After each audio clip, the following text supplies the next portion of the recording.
Caranya sangat mudah Bapak Ibu, hanya perlu nonton video ini sampai selesai dan nanti ada cara bagaimana untuk mendapatkan buku ini Bapak Ibu.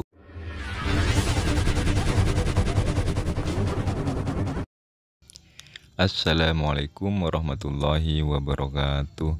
Jumpa lagi bersama channel Tongkat Emas, channel yang menyajikan seputar dunia pendidikan.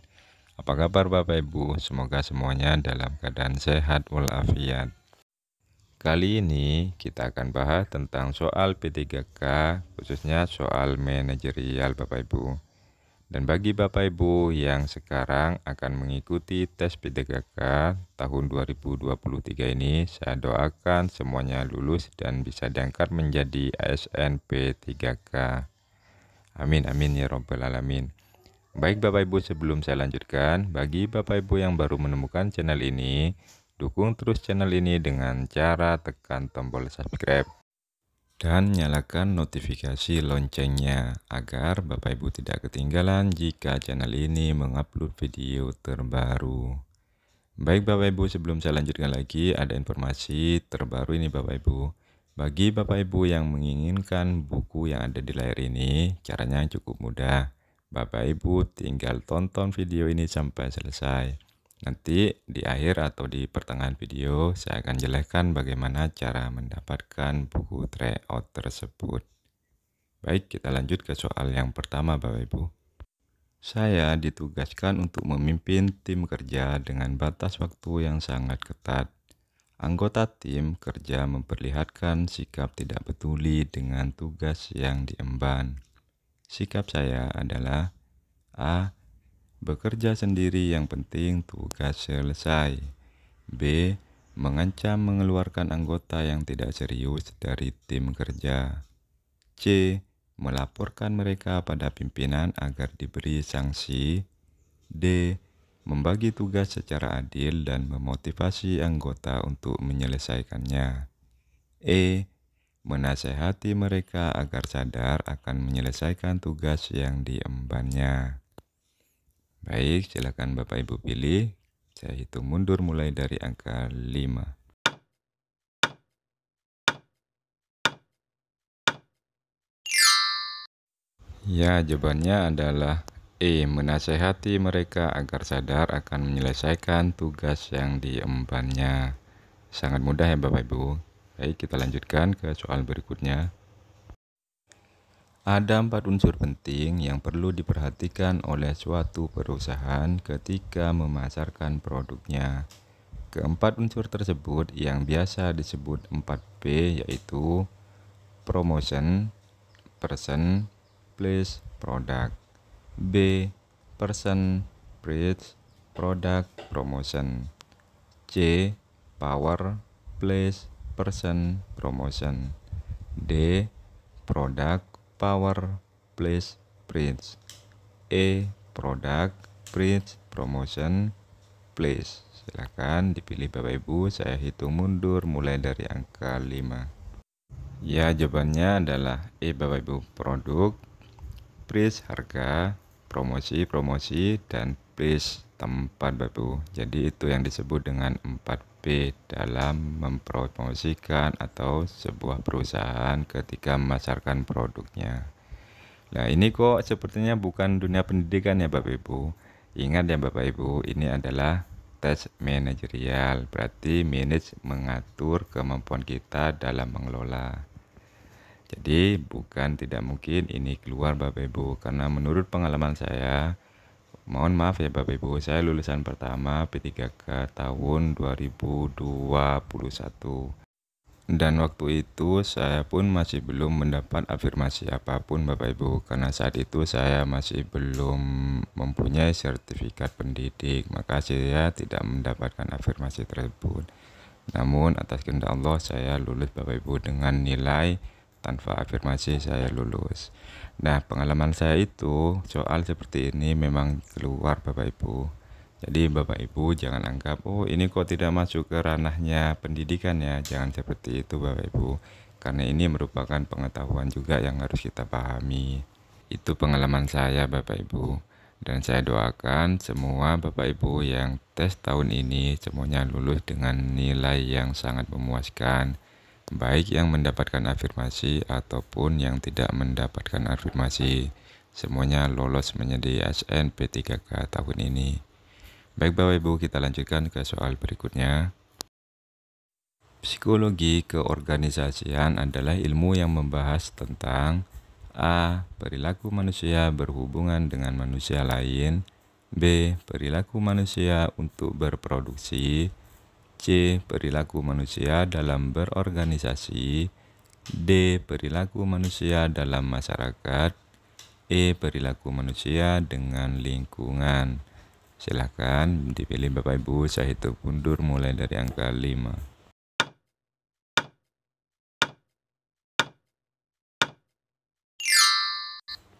Ya, jawabannya adalah C. Perilaku manusia dalam berorganisasi. Kata kunci dalam soal di situ ada kata psikologi keorganisasian. Jadi ilmu tersebut membahas tentang perilaku manusia dalam berorganisasi. Next, kita lanjutkan. Berikut urutan proses pemilihan pasar yang benar adalah A. Positioning, targeting, segmentasi. B. Segmentasi, targeting, positioning. C. Targeting, segmentasi, positioning. D. Segmentasi, positioning, targeting. E. Targeting, positioning, segmentasi. Silakan dipilih Bapak Ibu, itu hanya pengurutan saja, yang sesuai itu yang mana Bapak Ibu. Saya hitung mundur mulai dari angka 5.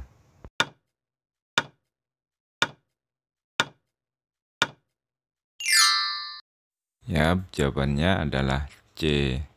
Targeting, segmentasi, position itu merupakan urutan dari proses pemilihan pasar. Yang pertama, saya jelaskan sedikit ya Bapak Ibu. Di sini target yaitu sasaran yang akan kita lakukan. Kemudian segmen bagian dari sesuatu itu, dan position yaitu posisi dari pasar yang akan kita pilih. Baik, kita lanjutkan. Sikap kepemimpinan dalam organisasi yang baik kecuali A. Menggebu-gebu, B. Karismatik, C. Menghargai orang lain, D. Tenang, E. Mengayomi. Silahkan dipilih, dijawab Bapak Ibu. Saya hitung mundur mulai dari angka 5.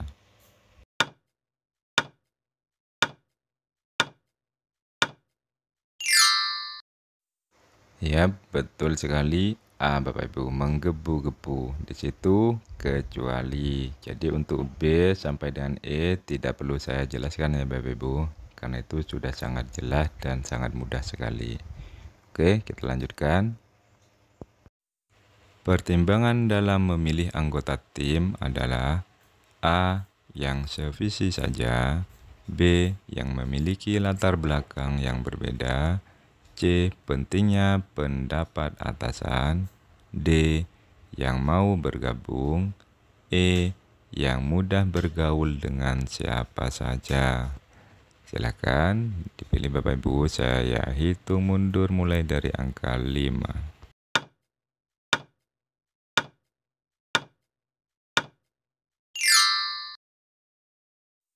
Baik, jawabannya adalah B. Yang memiliki latar belakang yang berbeda. Mari kita kupas satu persatu jawabannya Bapak Ibu. Yang A, yang sevisi saja. Nah, karena satu visi jadi tidak perlu dipertimbangkan lagi. Pasti sudah jalan Bapak Ibu. Sedangkan yang C di sini adalah pentingnya pendapat atasan. Nah, itu juga tidak perlu dipertimbangkan lagi, karena atasan pasti akan memberikan jalan yang terbaik untuk bawahannya. Kemudian yang D, yang mau bergabung. Nah, itu juga tidak perlu dipertimbangkan, karena siapa saja yang mau bergabung dengan tim kita pastinya akan berjalan lancar. Kemudian yang terakhir E, yang mudah bergaul dengan siapa saja. Nah, kita bagi orang yang suka bergaul atau supel seperti ini tidak perlu dipertimbangkan lagi, karena itu merupakan sesuatu hal kelebihan yang akan dimiliki oleh tim tersebut, Bapak Ibu. Nah, di sini yang perlu dipertimbangkan adalah yang B, memiliki latar belakang yang berbeda. Karena dengan latar belakang yang berbeda, belum tentu satu visi dengan apa yang kita laksanakan nanti, Bapak Ibu, dan itu harus dipertimbangkan. Maka jawabannya yang paling sesuai atau yang harus kita pertimbangkan dalam memilih anggota tim adalah yang B, Bapak Ibu. Oke, kita lanjutkan. Masalah paling vital dalam organisasi dan sering menjadi tantangan manajer. A. Masalah sistem dan prosedur kerja. B. Masalah teknologi yang selalu berubah. C. Masalah konsep dan perencanaan. D. Masalah manusia dan perilakunya. E. Masalah manusia dan keinginannya, Bapak Ibu. Silahkan dijawab, saya hitung mundur mulai dari angka 5.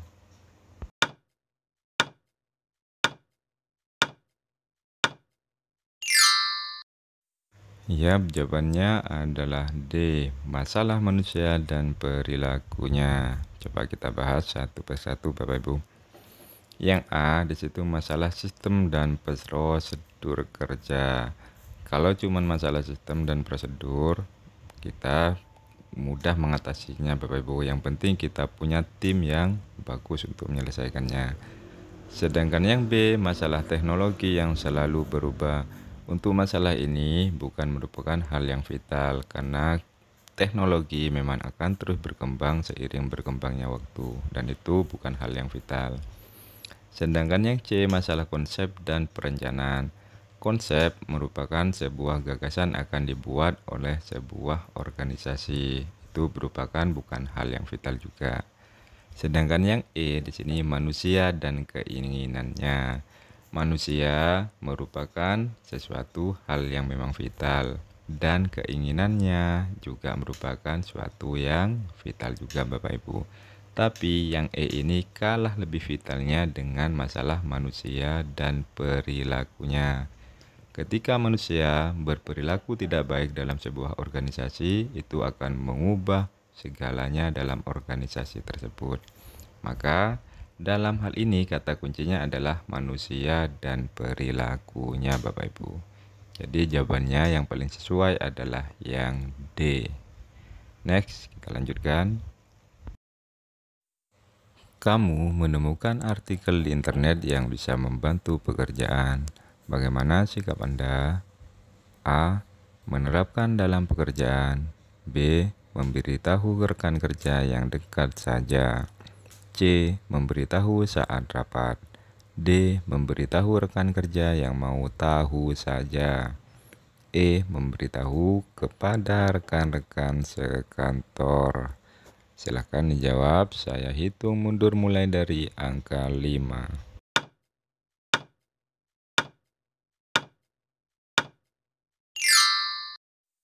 Ya, jawabannya adalah memberitahu saat rapat atau yang C, Bapak Ibu. Baik, sebelum saya bahas satu persatu dari jawaban, bagi Bapak Ibu yang baru menemukan channel ini, jangan lupa dukung terus channel ini dengan cara tekan tombol subscribe dan nyalakan notifikasi loncengnya, agar Bapak Ibu tidak ketinggalan jika channel ini mengupload video terbarunya. Serta jangan lupa juga Bapak Ibu, jika video ini bermanfaat, sebarluaskanlah kepada teman, rekan, ataupun siapapun sehingga video ini bisa bermanfaat untuk kita semua. Baik Bapak Ibu, kita akan bahas mulai dari jawaban A. Menerapkan dalam pekerjaan itu juga merupakan hal yang sangat bagus Bapak Ibu. Jadi ini bisa masuk juga. Sedangkan yang B, memberitahu rekan kerja yang dekat saja. Nah, ini juga merupakan sesuatu yang bagus juga sih Bapak Ibu. Namun kita lihat jawaban yang lain ya. Yang D, memberitahu rekan kerja yang mau tahu saja. Nah, ini sudah agak mulai parah ya Bapak Ibu, karena hanya yang mau saja yang kita beritahu. Kemudian yang terakhir E, memberitahu kepada rekan-rekan sekantor. Nah, ini baru ya juga tepat Bapak Ibu, karena kita akan memberitahu semua yang ada di kantor. Namun, dari A hingga E, yang paling sesuai adalah memberitahu saat rapat. Karena dengan memberitahu saat rapat, semua orang yang ada di instansi tersebut akan tahu. Jadi jawabannya yang paling sesuai adalah yang C Bapak Ibu. Next ke soal berikutnya. Sebelum saya bacakan soal berikutnya, seperti awal tadi yang saya sudah bilang, saya akan memberikan sebuah buku yang ada di layar kaca ini Bapak Ibu. Caranya cukup mudah, Bapak Ibu tinggal kirim email ke yang ada di layar ini ke tongkatemas.id@gmail.com. Kirim bukti Bapak Ibu kalau sudah subscribe pada channel ini. Nanti saya akan kirimkan lewat email. Ingat ya Bapak Ibu, ini yang saya kirim berupa file PDF-nya. Karena kalau saya kirim bukunya terlalu lama nanti Bapak Ibu. Karena Bapak Ibu alamatnya berbeda-beda, maka itu merupakan kesulitan nantinya. Baik, silahkan Bapak Ibu jika berminat kirim bukti subscribe-nya ke alamat email yang ada di layar kaca ini. Baik, terima kasih. Kita lanjutkan ke soal berikutnya. Kepuasan jangka panjang dapat terpenuhi dengan memperhatikan hal-hal berikut, kecuali A. Diskon dan keuntungan, B. Diskon dan pelayanan purna jual, C. Pelayanan purna jual dan keuntungan, D. Kualitas produk dan kemudahan mendapatkan produk, E. Mudah mendapatkan produk dan kualitas produk. Silahkan dijawab, saya hitung mundur mulai dari angka 5.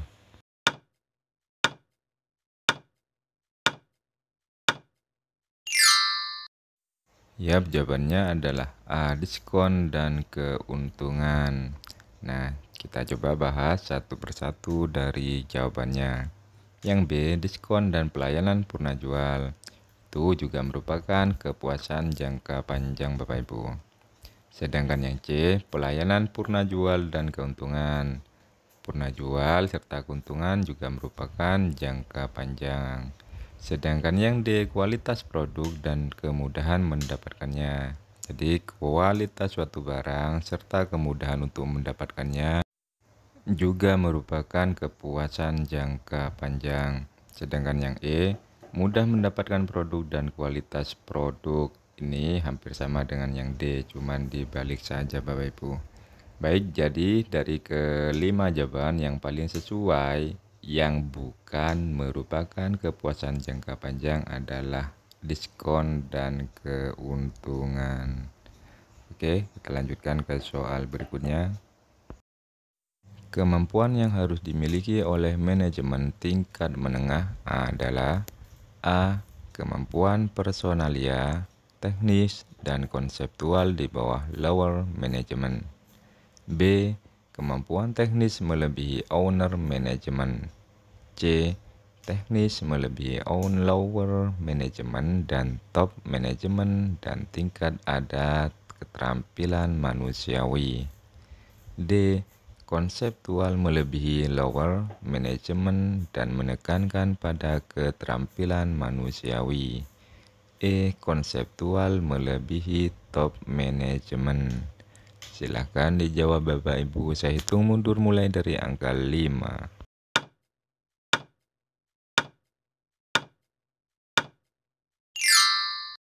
Yap, betul sekali, jawabannya adalah C Bapak Ibu. Teknis melebihi lower management dan top management dan tidak ada keterampilan manusiawi. Coba kita lihat dari jawaban yang A.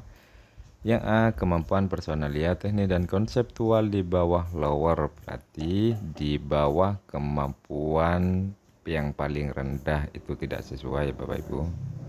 Sedangkan yang B, kemampuan teknis melebihi lower management. Nah, di sini pun juga di atas bawah kepemimpinan. jadi agak kurang sesuai. Sedangkan yang D, Bapak Ibu, konseptual melebihi lower management dan menekankan pada keterampilan manusiawi. Di sini pun juga kurang sesuai kayaknya Bapak Ibu. Sedangkan yang E, konseptual melebihi top management, berarti ini sudah di atas manajemen yang paling tinggi. Sedangkan pertanyaannya adalah manajemen tingkat menengah. Maka yang paling sesuai dengan pertanyaan yaitu adalah C, Bapak Ibu. Baik, mungkin itu saja yang dapat saya sampaikan tentang pembahasan soal manajerial P3K tahun 2023 kali ini Bapak Ibu. Dan bagi Bapak Ibu yang menginginkan buku yang ada di layar ini, caranya ada di dalam video. Silakan Bapak Ibu bisa putar kembali video ini. Jangan di skip ya Bapak Ibu. Karena jika di skip-skip Bapak Ibu ada dua kerugian. Yang pertama, Bapak Ibu tidak mendapatkan ilmu dari video ini. Yang kedua, Bapak Ibu tidak tahu cara mendapatkan buku tes P3K 2023 ini. Bapak Ibu yang saya hormati, dukung terus channel ini dengan cara tekan tombol subscribe dan nyalakan notifikasi loncengnya. Serta jangan lupa juga Bapak Ibu share video yang ada di channel ini seluas-luasnya. Sehingga apa yang ada di channel ini bisa bermanfaat untuk kita semua. Baik Bapak Ibu, saya akhiri. Terima kasih banyak. Wassalamualaikum warahmatullahi wabarakatuh.